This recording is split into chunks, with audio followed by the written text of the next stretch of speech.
tous.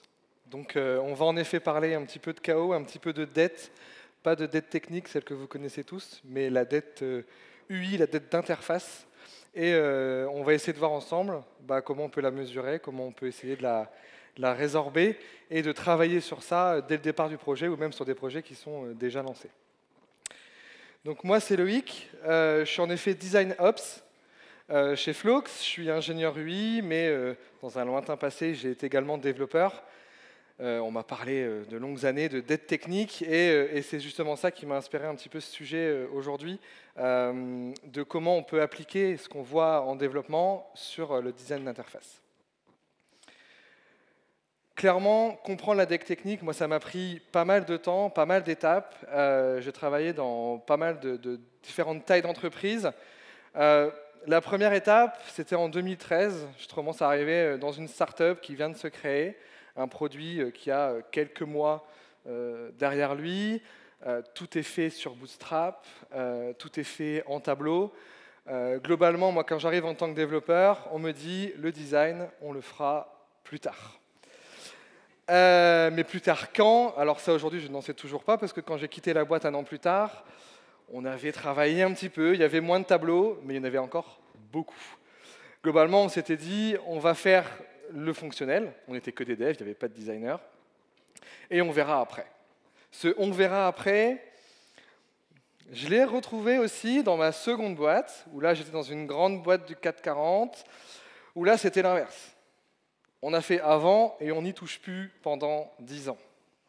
C'est siloté, il y a des équipes de 200 personnes, on a fait notre design, et puis moi j'étais dans une agence régionale, et en fait j'avais même pas accès à l'ensemble du design. J'avais même pas accès à l'ensemble des style guides pour l'ensemble du produit. Donc on se débrouillait comme on pouvait, hein. On faisait du JavaScript pour faire du remove sur toute la page, ce qu'on n'avait pas le droit de toucher. Voilà à quoi se résumait le design dans cette entreprise-là. Autant vous dire que la dette, elle était énorme, et que le projet de refonte qui a pris 4 ans, on n'en a pas vu la couleur, alors que j'y suis resté 3 ans. Donc dans cette entreprise, on a bien dû s'adapter, bien dû apprendre l'agilité aux équipes de développeurs qui étaient là, mais aussi aux équipes de communication. Et l'inertie qu'il y avait là nous a permis de faire quelques changements en termes d'interface, mais très peu, parce qu'il y avait un CMS qui n'était compatible qu'avec IE9. On était en 2015, hein, je tiens à le rappeler. Et on s'est retrouvé à faire du développement en parallèle d'outils qui devaient accompagner l'outil principal, le site web principal. Et en fait, on n'était pas au courant d'une énorme refonte qui se préparait, qui cassait tous les guidelines. Et nous, on n'était pas au courant. Et 3 mois avant l'annonce de ce projet de refonte, ou en tout cas de la mise en ligne de cette refonte, on s'est retrouvé à devoir faire un site indépendant, avec les anciennes guidelines donc. Et on avait une petite vidéo, c'est assez frappant, une petite vidéo qui montrait, avec un effet de 3D, un aperçu de ce qu'on allait avoir. Et de ça, on a tiré une interface qui se ressemblait à peu près, pour essayer de faire quelque chose avec mes collègues qui travaillons sur ce nouveau site. Donc là, encore une fois, un exemple de dette, mais pour d'autres raisons. Et puis en 2017, je découvre les design systems. Alors pour moi, c'est le monde merveilleux des design systems. Je me dis, il n'y aura plus jamais de dette UI, vu que tout sera documenté, tout sera par composants. Les développeurs se référeront au design system pour travailler, les designers aussi, autant vous dire que je me mettais bien le doigt dans l'œil. Et encore aujourd'hui, je me demande si c'est vraiment un monde merveilleux qui peut exister dans toutes les entreprises.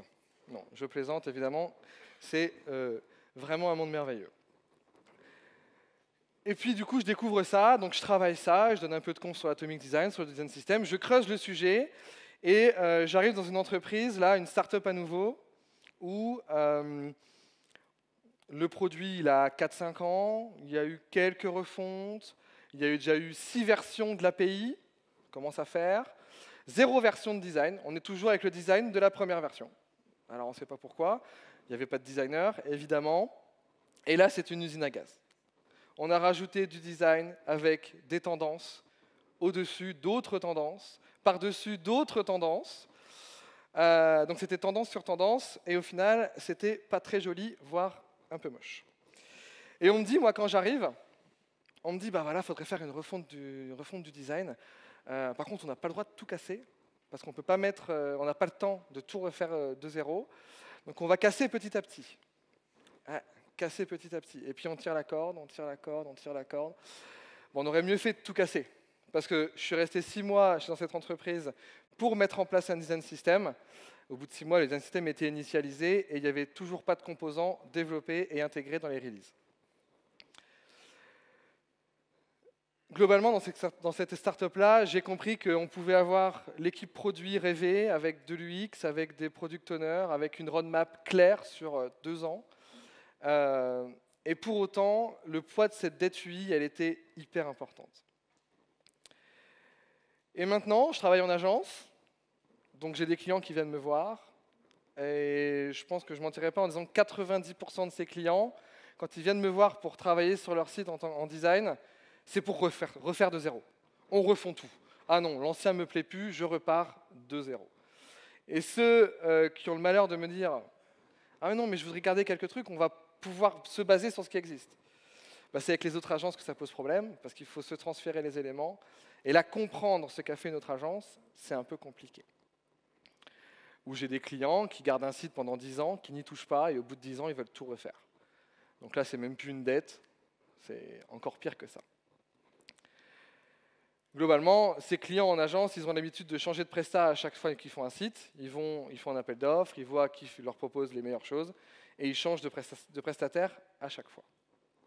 Donc là, après toutes ces expériences, moi, je me suis commencé à me dire, qu'est-ce que vraiment la dette UI? Quels sont les parallèles avec la dette technique dont on m'a rabâché l'existence pendant toutes mes études, ou mes premières expériences en tant que développeur, on m'a bien dit, fais attention, ton code doit être lisible. Fais attention, ton code doit être testé, doit être maintenable. On doit pouvoir le reprendre par quelqu'un d'autre. Et quand je suis arrivé, quand j'ai commencé à faire du design, je me suis rendu compte que là, ce n'était pas tellement le cas. Donc, j'ai voulu bien comprendre ce qu'était la dette UI. Globalement, c'est des méthodes, des choix et des décisions qui vont à chaque fois viser à faciliter sa maintenance ou l'évolution d'une interface, d'accord, comme sa direction artistique ou son esthétique ou ses fonctionnalités. Quelques exemples pour qu'on soit très clair sur ce que ça peut représenter concrètement. Déjà, ça peut être des éléments fonctionnels qui vont être basés sur des composants ou des états qui vont varier à chaque fois. Je prends toujours l'exemple du bouton « Valider ». Dans la fameuse startup avec un projet de 4 ans, là, il y avait 360 boutons différents sur l'application. Je n'exagère pas, c'était vraiment le vrai chiffre. Il y avait 20 boutons, voire 40 boutons validés différents, avec une fois il était vert, une fois il était un vert un peu plus foncé, une fois il était entouré, puis après plein. Voilà, on avait une multitude d'un même bouton avec un même état et une même fonctionnalité qui étaient différents esthétiquement. Ça peut être aussi des problèmes d'accessibilité. Un input où on a un état qui va être non accessible ou qui ne va pas être designé correctement, et là, tout de suite, on crée un peu de dette. Ça va être également la possibilité, quand par exemple vous faites un site avec des superbes illustrations. Alors quand vous faites la refonte, vous appelez un illustrateur, il va vous faire une dizaine d'illustrations, elles seront géniales, vous allez les mettre sur le site, et puis 1 an après, vous allez rajouter une section. Sauf que ce designer et cet illustrateur, il a fait faillite et il n'est plus freelance.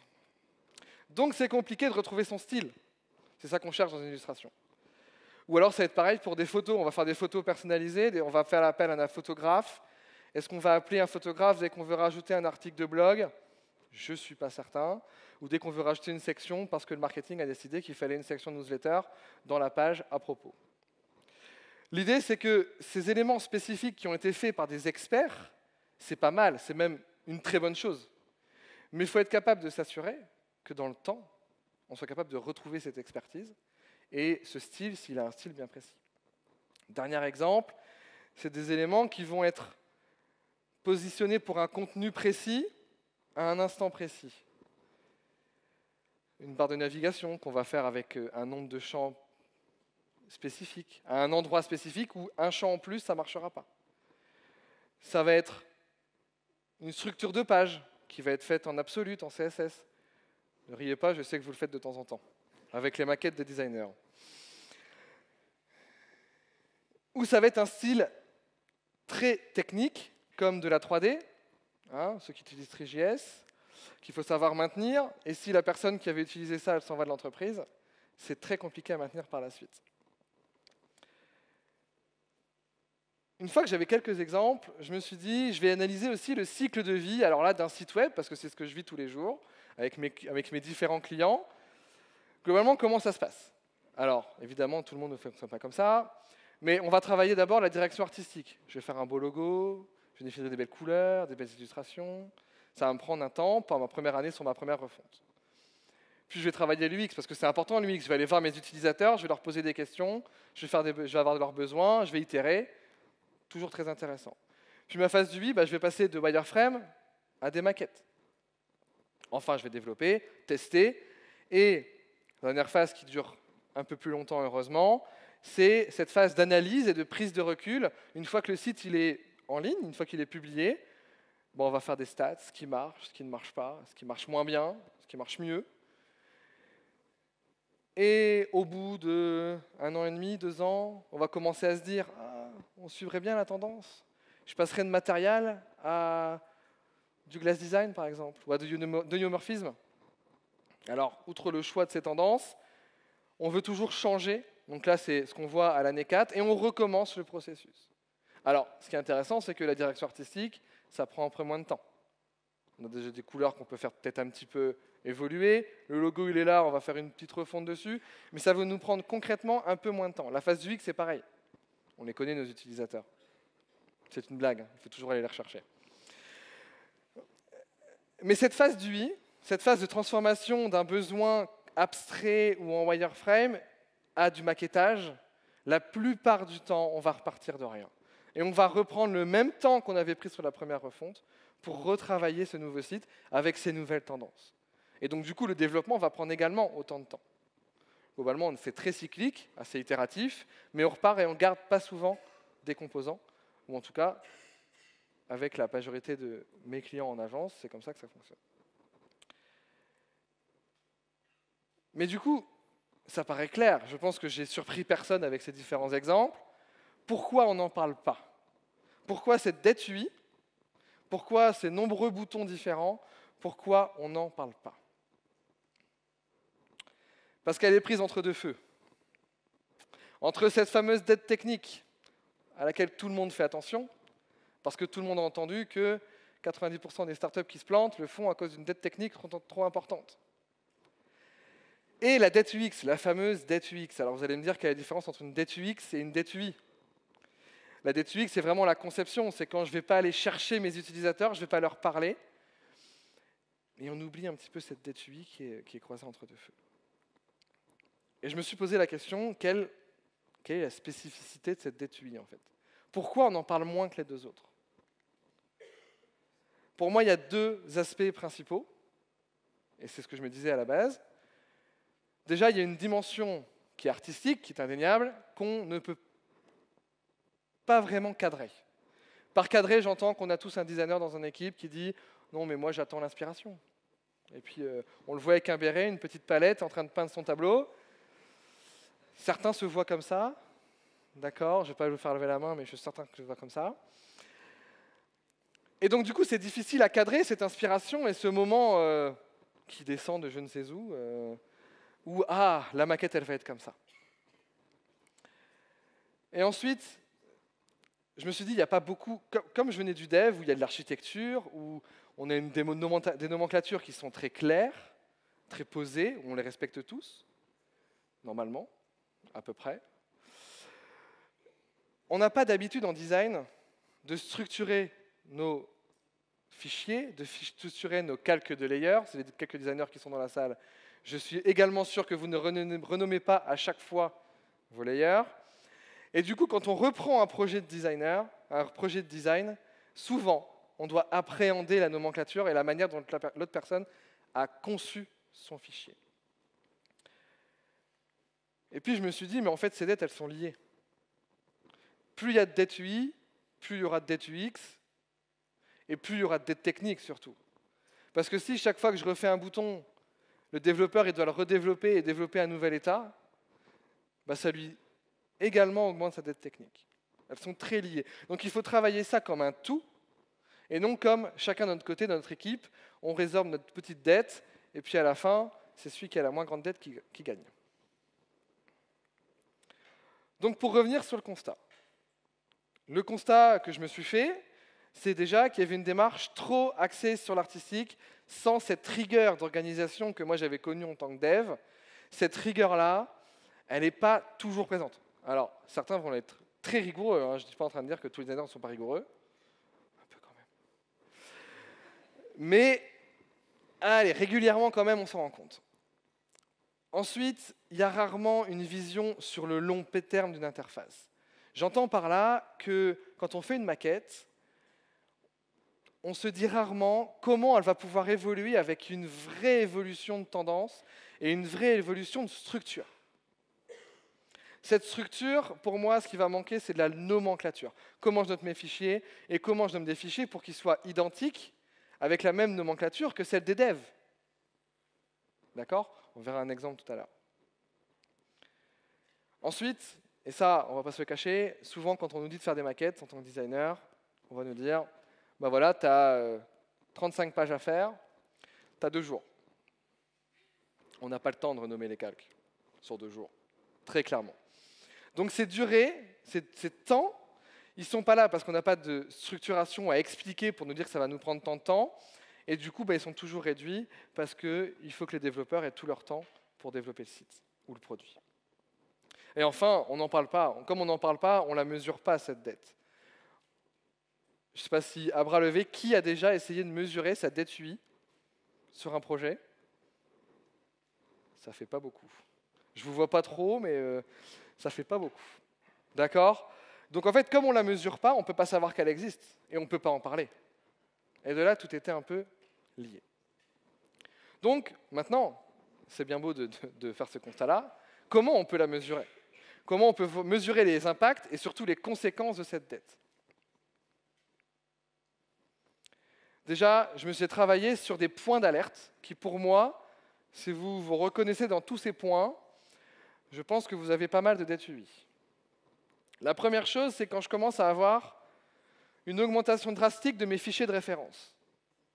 J'entends par là, si chaque fois que vous avez un rendu client, vous avez un fichier rendu final, underscore 4, underscore terminé, déjà, c'est qu'il y a un petit souci quelque part de nomenclature. Alors, la nomenclature est claire, en fait, justement. Mais la maintenabilité de ce genre de fichier, alors attends, la dernière fois que j'ai envoyé le 4 ou le 8, je ne sais plus, c'était le final ou c'était le presque terminé? Ça m'est déjà arrivé de voir un presque terminé.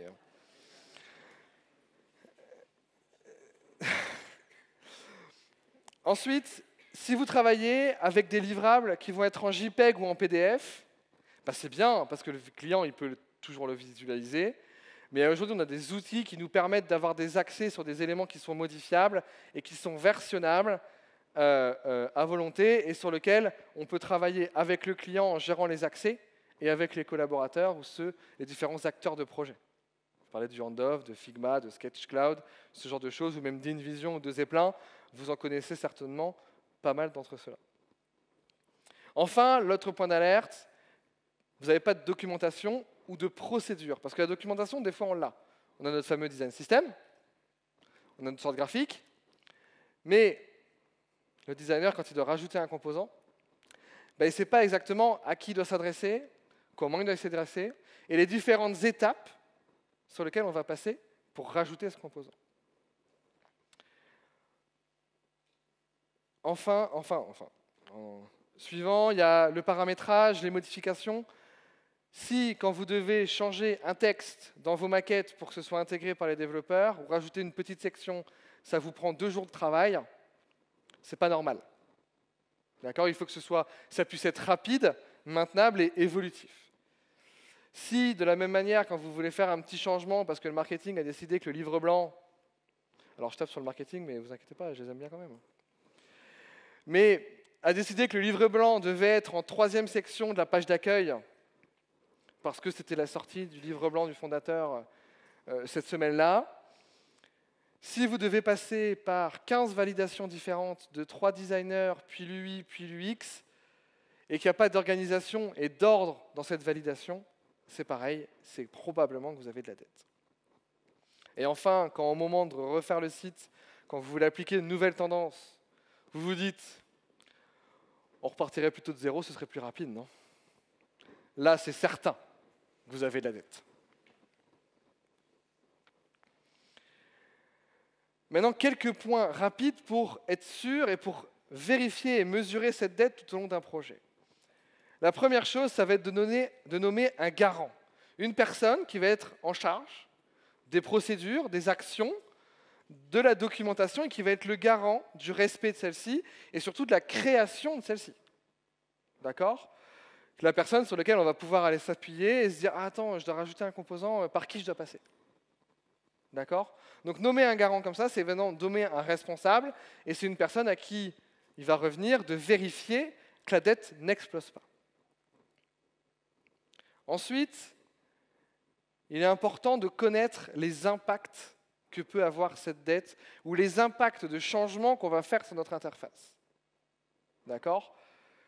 Comme je disais tout à l'heure, si je modifie un bouton, ça ne va pas impacter que le designer. Le développeur va devoir peut-être, si vous créez un nouveau bouton, retravailler sur un nouveau composant. L'UX va devoir retravailler, est-ce que cet état sur mon bouton fonctionne quand même?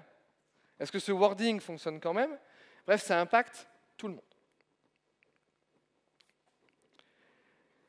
Et ensuite, ce qui est, à mon sens, peut-être le plus important, c'est faire attention à être dans l'action plutôt que dans la réaction. Si vous êtes toujours en train de vous dire « Oh là là, je dois reprendre ma maquette, ça va me prendre un temps fou, ça serait plus simple de repartir de zéro », ou si à chaque fois que vous avez une modification, vous vous dites « Je dois recréer un composant, je dois recréer un état », c'est probablement qu'il y a la dette et cette dette, elle vous gêne, c'est qu'elle a déjà explosé. D'accord? Et donc, être dans l'action, ça va être anticiper ces évolutions. Anticiper que dans 2 ans, les tendances auront changé pour les fameuses illustrations, que dans 2 ans, on sera peut-être passé de 5 personnes dans la boîte à 25, et du coup, la page équipe, elle aura beaucoup évolué quand même. D'accord? Tout ce genre de choses, il faut l'anticiper. Donc il faut se dire, prendre les devants et concevoir sa maquette, et quand on conçoit sa maquette, être prévoyant sur le long terme. Ensuite, une fois que je suis capable de mesurer, et que j'ai des pistes pour mesurer ma dette, pour voir si j'en ai une et si je la gère bien, on va faire un petit peu ce qu'on appelle le design ops. Alors le design ops, je suis sûr que c'est un terme que vous avez peut-être déjà entendu, ou peut-être jamais, mais qui vous fait écho à son cousin le DevOps. Bah, globalement, c'est quand même très similaire. Le design ops, il est basé sur 3 points précis. La première chose, ça va être la factorisation de mon produit par le design system. Je vais travailler en composants. Donc je vais avoir une factorisation pour découper mes éléments et les réutiliser à différents endroits, dans des contextes similaires ou non. Ensuite, c'est documenter ces décisions techniques, ces choix techniques effectués. Alors quand je dis technique, c'est sur la partie design, hein, pas que sur la partie dev. Mais également, en 3e point, industrialiser ces méthodes, faire des démarches, faire en sorte que quand je crée quelque chose, quand je conçois quelque chose, il rentre dans ma pipeline de manière la plus simple et la plus rapide possible. Petite définition un peu plus formelle qui a été faite par NN Group, qui dit que le design ops, c'est tout simplement d'optimiser, de coordonner et d'orchestrer la conception des projets par les designers et de ces processus, tout en ayant un but d'amplification des méthodes et du design et de l'impact du design, qui permet de mesurer et de valoriser cet impact à grande échelle. Pas à grande échelle, il entend aussi dans le futur et plus loin dans l'évolution du projet. Ils vont un peu plus loin en divisant en 3 grands pôles. En fait, pour eux, le design ops, c'est déjà comment on va travailler ensemble, comment on s'organise, comment on définit les experts, ce qu'ils sont censés faire, ce qu'ils sont censés valider, qui valide quoi, comment on collabore ensemble. Ensuite, comment on évalue, que notre travail est fini? Comment j'évalue que le composant qui est passé dans ma pipeline, il est bien validé, il arrive à la fin de cette pipeline? Comment je peux l'intégrer dans mon design? Comment je peux intégrer mes changements que j'ai conçus et que j'ai anticipés? Comment je peux les mettre dans mon produit? Et enfin, comment on crée de l'impact? Comment nos conceptions vont faire évoluer notre produit dans le bon sens du terme? Mais par où on commence, vous allez me dire? Concrètement, moi, je veux supprimer ma dette UI. Comment je fais et par où je commence? La première chose, c'est de faire un état des lieux. Exactement comme quand vous allez travailler sur un design system. Je fais un état des lieux, je liste l'ensemble de mes composants, je liste l'ensemble de mes interfaces par rapport à mon produit, et ensuite je les catégorise. Vous pouvez faire du tri de cartes, vous pouvez faire du mind mapping, ce que vous voulez, mais l'idée c'est d'avoir une vision claire de tout ce qui compose mon produit. C'est normalement ce que vous êtes censé faire quand vous faites une refonte. Ensuite, logiquement, on va définir ce qu'on va garder ou ce qu'on ne va pas garder. Ce qui a bien marché, le formulaire de contact qui a divisé ses conversions par 3, on ne sait pas pourquoi. On va analyser et prendre du recul sur tous les composants pour voir si on les conserve dans cette refonte ou s'il faut justement les refondre eux-mêmes.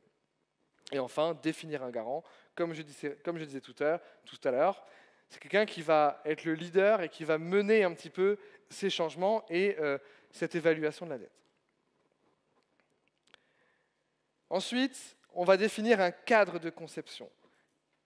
Définir l'équipe, définir ce qui va engendrer ces conceptions, ce qui va engendrer cette refonte, et où je vais m'arrêter, globalement, quelles interfaces ça va impacter, quelles interfaces ça va toucher, ce à quoi il n'est pas forcément nécessaire de toucher, les outils peut-être internes, les outils un peu parallèles, on peut les faire dans un second temps. D'accord? Ne pas oublier l'aspect itératif de la chose. Ensuite, on va rédiger les procédures. Avant même de commencer à refondre, on va placer ces procédures et ces nomenclatures. On va se fixer des règles qu'il faudra absolument respecter, que ce soit dans le fichier de design, dans le design system ou dans le code. Et enfin, on va prévoir un plan d'évolution. On va mettre clairement sur papier, si dans 2 ans, je veux faire une refonte, comment on procédera, comment on pourra procéder, ce qui sera changeable facilement, ce qui le sera un peu moins.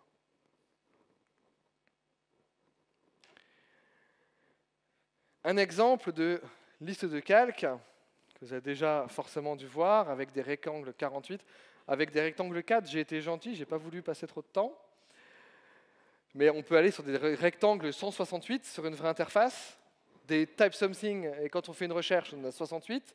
D'accord? Donc attention à ça. Avoir une nomenclature claire et efficace, ça va permettre d'améliorer la lisibilité des éléments.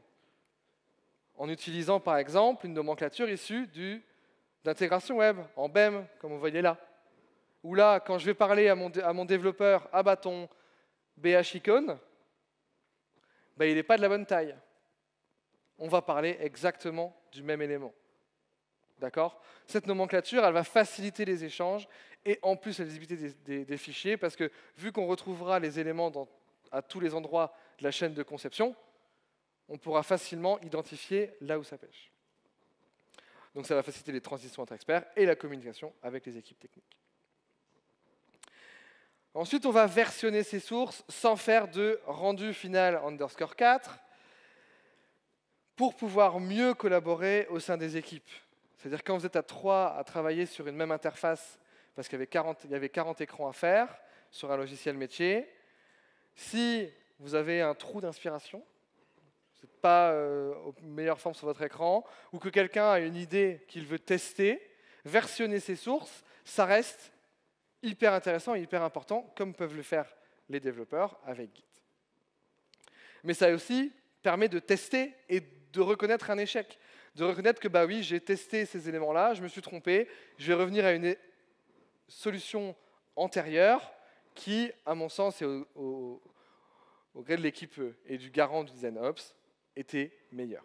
Respecter plus l'accessibilité, respecter plus la qualité qu'on veut donner à notre produit. Et ça permet également de contrôler la qualité en voyant clairement les changements dans les interfaces. Ce qui est intéressant, c'est que nos outils commencent à permettre ces différents éléments. Figma a sorti il y a quelques jours, j'ai une slide d'avance. Figma a sorti, on m'avait prévenu celle-là. Figma a sorti il y a quelques jours, justement, un branching qui nous permet, quand on travaille à plusieurs sur un même élément, là, le système carte, on peut faire un merge de ces deux modifications pour avoir une solution finale qui reprend les modifications de tout le monde. D'accord? Et en termes de process, vous avez en haut le branching avec Figma qui vous permet de faire des merges et du versionning, et en bas, le process classique quand on fait du dev avec Git, avec des fichiers de référence et des merges classiques après des fichiers features.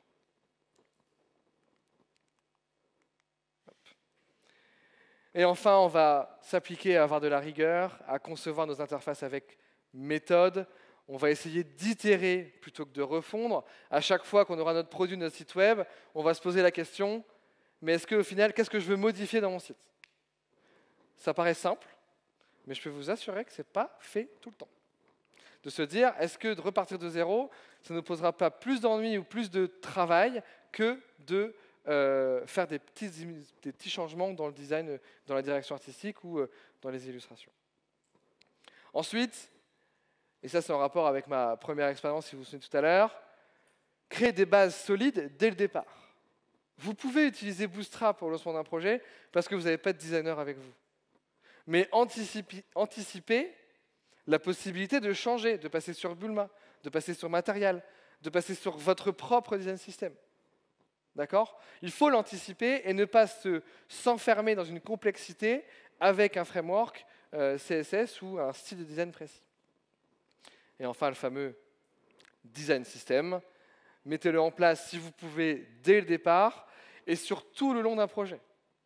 On rappelle évidemment que le design system n'est pas un élément qu'on fait à un moment T, on arrête de le travailler et on le reprendra quand on fera notre refonte. C'est quelque chose qui vit, qui doit être travaillé tous les jours, et dès qu'on ajoute un composant, on l'ajoute à notre design system et au process qui nous demande de le faire. Après avoir travaillé sur tous ces éléments-là, je me suis dit quelles erreurs moi j'ai pu faire, et je peux faire encore de temps en temps, quand je fais une refonte d'un site web. La première chose, et ça on adore tous le faire, c'est de changer d'outil trop fréquemment pour des outils très récents. Ah, il y a une Vision Studio qui est sortie. Ah oui, maintenant il y a FramerX, et puis Figma, et puis Sketch. On s'en sort plus. Si, dès qu'il y a un nouvel outil qui sort une nouvelle fonctionnalité, vous voulez changer d'outil, ça va forcément créer des problèmes dans vos produits. Et vous créez de la dette UI parce qu'on ne peut pas repartir de zéro avec autant de clarté, renommer les calques et tout ça, même s'il y a des éléments qui nous permettent d'importer d'outil à outil, c'est jamais très propre au final à la sortie. Ensuite, on va essayer de ne pas s'attacher à des démarches qui vont être dépassées. Ah, moi, je fais mes maquettes sur Photoshop. J'exporte que en JPEG parce que mon client y préfère. Ou trop personnel. Je racontais tout à l'heure la vision artistique de la chose. Je ne reviens pas dessus. Ensuite, on va essayer d'adapter ces actions à son contexte. Si vous me dites, je fais une landing page pour une startup, allez pas lui mettre un design system hyper complet avec un développement maison, c'est trop. Et vous n'allez pas pouvoir maintenir ces éléments-là assez sérieusement et avec assez de rigueur pour ne pas créer de dette. Point important, on ne va pas pouvoir arriver à zéro dette. Comme en code, vous aurez toujours un peu de dette. Vous aurez toujours, à un moment donné, votre techno qui va être dépassé ou qui va déprécier des fonctions, des fonctionnalités. Et bien c'est pareil en UI, on aura toujours un petit peu de dette. L'objectif, quand on la travaille, c'est de la réduire. C'est de faire en sorte qu'elle nous coûte le moins cher possible, mais qu'elle nous coûte le moins de temps possible dans la modification, dans la maintenabilité de nos éléments. Et enfin, ne pas consulter les autres équipes. C'est ce que je disais tout à l'heure. Si vous vous dites en équipe design, bon allez, on n'a rien à faire pendant 2 mois, on va s'occuper à tout structurer nos éléments, et que vous vous rendez compte en fait que les développeurs ils utilisent une bibliothèque CSS existante et que en retravaillant tout ça, vous leur causez beaucoup de dettes de leur côté, ben, ils ne vont pas être très contents. Et du coup, vous non plus. Le Design Hub, comme je disais tout à l'heure, il y a 4 grands pôles. Il y a énormément d'exemples concrets de ce qu'on peut avoir. Ça peut aller de l'outillage, avec des outils de communication, des outils d'observation quand on fait de l'UX. Tous ces outils-là, ça fait partie du Design Hub. C'est des choses qu'il faut travailler au moment où on veut se lancer dans cette aventure de réduire la dette UX. C'est encore un schéma fait par NN Group qui est très très simple, que j'ai juste traduit.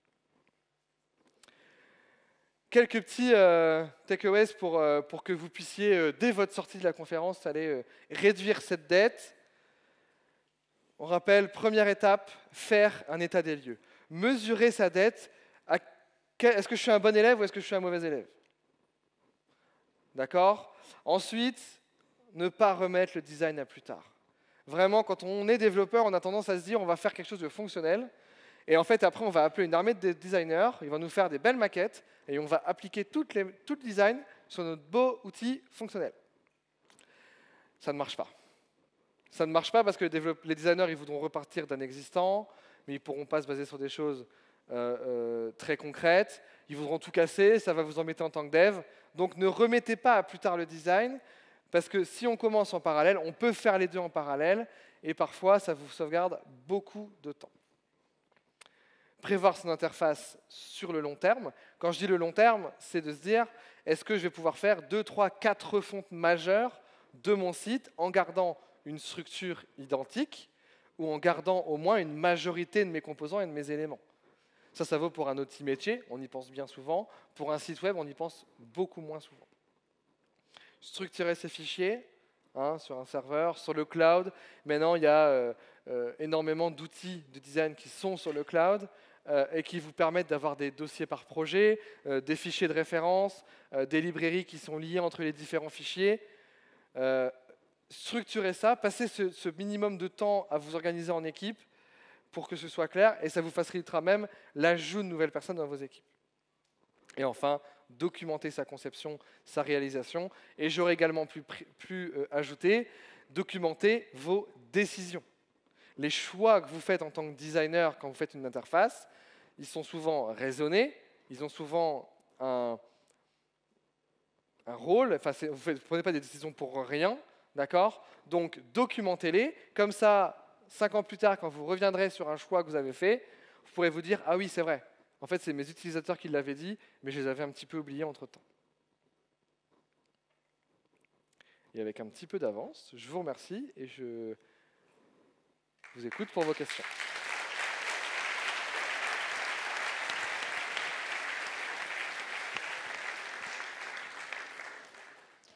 Merci beaucoup Loïc. Est-ce que vous avez des questions pour lui? Est-ce qu'on a des petites questions dans le public? Non, tout le monde a honte? Oui. Merci pour cette conf, j'ai trouvé ça super intéressant. Merci beaucoup. Comme tu le sais, la dette technique, c'est fini, il n'y en a plus. Tous les décideurs, on a réussi à les convaincre qu'il fallait mettre du budget dedans. Comment tu arrives à les convaincre d'investir dans cette dette UI? Enfin, pour ceux qui ne seront pas venus voir ta conf, comment tu arrives à les convaincre? Parce qu'on va te dire c'est du temps, le temps c'est de l'argent, et puis argent égale pognon, quoi. En effet, c'est parfois compliqué de les convaincre, surtout quand dans leur métier, ils ont une dimension artistique et qu'ils veulent ce côté artistique, cette comparaison avec le print notamment. Pour les convaincre, ça va être tout simplement, si on la travaille maintenant, ça va leur économiser beaucoup d'argent plus tard. Après, en fonction de la taille du projet, il faut aussi justifier. Et quand on est mesuré, je pense que vraiment, on explique pourquoi on fait les choses. C'est déjà le départ de résorber cette dette UI, en fait. Et quand on arrive sur une startup qui a 3-4 ans, qui veut faire sa deuxième levée de fonds et faire une V2 à son produit, convaincre qu'il faut passer du temps à faire évoluer plutôt qu'à refondre de zéro, c'est assez facile, en fait, au final. Ça parle beaucoup aux décideurs parce que leur dire si vous travaillez maintenant, vous ne travaillerez pas plus tard, en fait, ils le comprennent assez bien. En tout cas, ceux que j'ai rencontrés, j'ai peut-être que des clients ou des prospects qui sont géniaux et non, c'est pas vrai. Mais beaucoup d'entre eux. Je ne sais pas si j'ai répondu à la question à peu près. Est-ce qu'on a d'autres questions pour Loïc?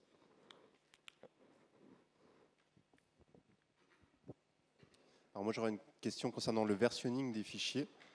Tu conseilles quoi comme logiciel? Git, ça marche ou il y a vraiment des choses plus adaptées? Alors,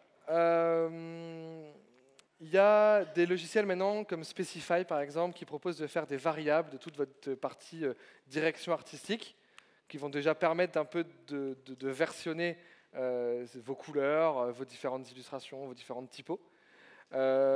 Honnêtement, je l'ai testé cette semaine, le branching de Figma me semble vraiment très très intéressant. Il ne faut pas faire la comparaison versionning avec Git et versionner sur un fichier parce qu'on est merger des éléments, c'est pas forcément la même chose que merger des lignes de code. Il y a quelque chose de très visuel et des fois, l'exemple que j'ai montré tout à l'heure où la carte, il y en a qu'un qui touche en haut et un qui touche en bas et on mixe les deux et on a le haut et le bas, bah, des fois le haut et le bas ils ne correspondent pas. Et ça, à part un humain, c'est compliqué de le faire. Mais de rien que visuellement avoir deux espaces dans vos fichiers et que ce soit considéré comme des branches, rien que ça aide. Mais Git, pour la partie direction artistique, avec les variables, ça permet très bien de travailler là-dessus, de faire un bon départ.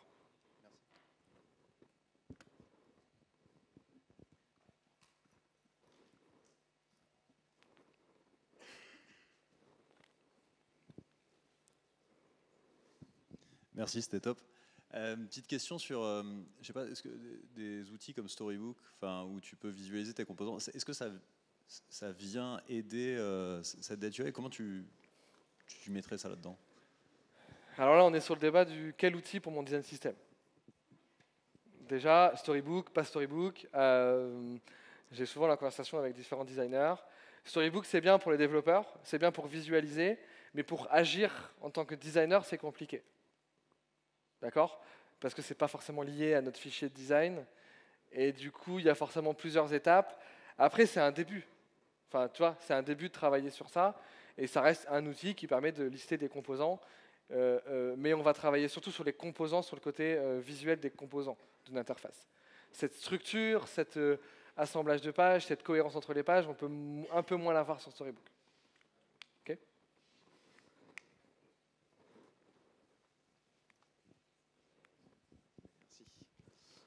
Salut et merci pour la présentation, c'était super intéressant.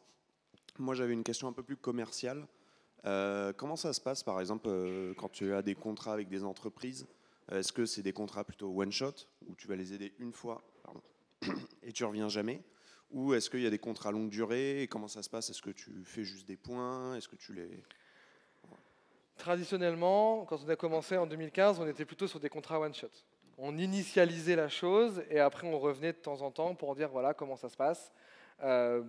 On commence à avoir des clients qui prennent conscience de ça quand on leur en parle et qui du coup veulent des contrats de support. Comme on peut avoir des contrats de maintenance évolutive, de la même manière, on va faire le même travail sur la partie design.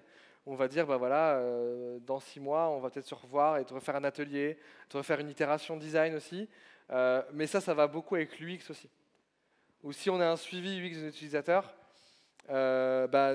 ça arrive souvent sur des nouveautés de conception et du coup des nouveautés en UI. Donc ce côté itératif, commercialement, je pense que les deux fonctionnent.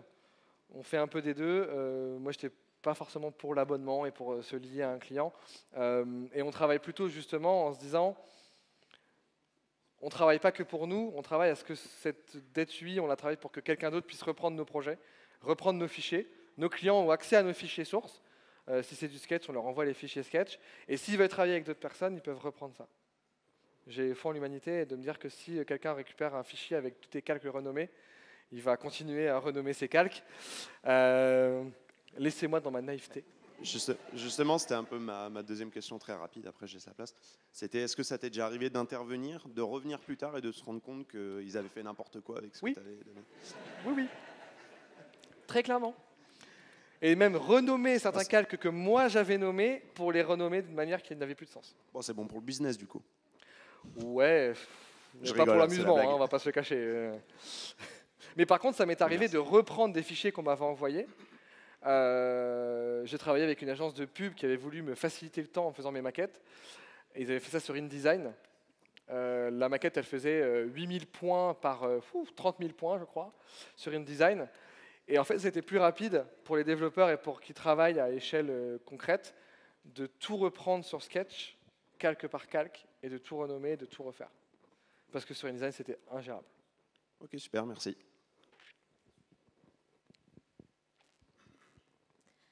Merci. Moi, je suis designeuse et j'ai une question. Je suis de plus en plus d'avis que pour éviter de la dette, je fais de moins en moins de maquettes. Et j'essaie de trouver des process justement pour ne pas avoir ce besoin de faire des maquettes. Et notamment, je fais du pair programming avec mes développeurs. Est-ce que c'est des choses que tu as déjà testées? J'ai testé le pair designing déjà, qui marche très très bien. Avec Figma notamment, ça marche très bien avec la collaboration. De mettre les devs physiquement ensemble, bureau d'à côté, où ils peuvent voir leur écran, il y a rien de mieux comme procédure. Moi, je suis partisan quand j'ai fait mon design system, quand j'ai fait mes premières maquettes pour donner l'inspiration, ou en tout cas quand j'ai une conception qui est logique et documentée, après une réunion, en faisant un dessin en sketch note, en fil de fer, le développeur il est capable d'aller faire sa maquette tout seul. Enfin, il passe pas par la maquette en fait. Il développe directement avec juste un dessin en fil de fer parce que tous les documents qu'il y a à côté. Du coup, il n'y a plus besoin en effet de faire de maquette. Et faire 40 écrans, je pense que ça fait très longtemps que je ne l'ai pas fait sur un projet, même sur des projets de logiciels métiers. C'est clair que je suis tout à fait d'accord avec toi.